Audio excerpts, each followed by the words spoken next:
Hi guys, welcome to this week's video. Before we get started, I just want to introduce you to someone new. So hi guys, I'm Beth and I am the new Assistant Lay Chaplain here at Cardinal Wiseman. I'm very excited to meet you all and to get to know you. So this week's video is all about Holy Week, so what happens from Palm Sunday all the way up to Good Friday.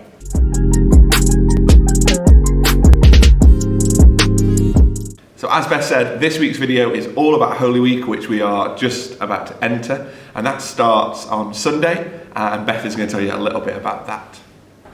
So on Palm Sunday, we hear all about how Jesus enters Jerusalem on a donkey, and all of the people around him are praising him with palms as they recognise him as their Messiah. So Palm Sunday really encourages us to recognise where we see Jesus in our lives and how today we can continue to do that. So Tom's going to tell us now a bit about what happens from Monday to Wednesday. So Monday to Wednesday, the Gospels change every year. We hear some slightly different stories of the things that Jesus did whilst he was in Jerusalem, but he was kind of like revealing himself to be truly God made man. But also we hear stories about people who were starting to want Jesus to go away.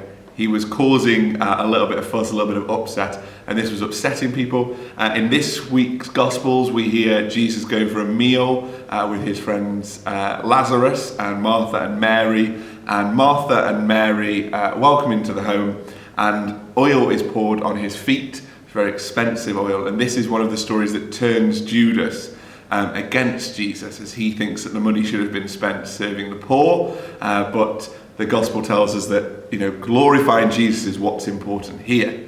Beth's going to tell us a little bit about Thursday. We hear about Jesus celebrating his Last Supper, and through this time, Jesus washes the feet of his disciples. It's an incredible example of service and how it can inspire us to realise how we treat others and how we can not only serve God but we can serve each other.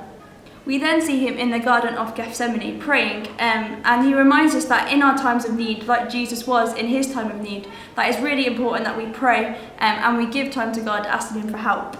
So Good Friday is the day that Jesus dies. Our whole day today is spent really in mourning at the loss of Jesus. And it's kind of difficult for us because we know what's coming. We know how this story ends. But for the followers of Jesus, this would have been absolutely devastating.